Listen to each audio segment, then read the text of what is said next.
আসসালামু আলাইকুম ইলিয়াস ভাই, গরু তো কিনে লাগছি ভাই। ওয়ালাইকুম সালাম, ভালো আছেন ভাই? কোন কি গরু কিনছেন? কয়টায় কিনলেন ভাই? দামের কথা ভাই কই না, মনে করবেন এই অত্র এলাকায় মোর যে দাম, এই দামে আর কেউ গরু কেনে নাই। সব মিলেই 1,25,000। কেমন হয়েছে কবি না গরুটা? একের ভাই একের এরকমের মার্কেটে গরু একটাও ছেলে না, দামরা ধরতে গেলে উঠ। ও ভাই কোন কি আর আদি অনেক ঠায় গরু কিনছেন? আমি জানি কি হরেন ভাই? সরকারি চাকরি করি। ও ভাই বেতন কত আমনে?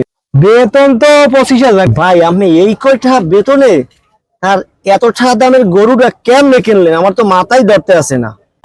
কে ভাই, আমি বোঝেন না? এত উপরে ইনকাম উপরে। ভাই ওর ইনকাম টেবিলের তল দেয়া উপরি দেয়া সাইড দেয়া ডাইন দেয়া বাম দেয়া, ওরে সার মিষ্টি খেতে যে পরিমাণ টাকা দিয়ে যায়, সেই টাকা পাওয়ার পর আর বেতনের চিন্তা লাগে? ভাই একটা মোনাস লইতে না, একটু আগে থাকতে সেই শ্বাস চড়তে আরে ভাব ভালো না। ওরে টাহা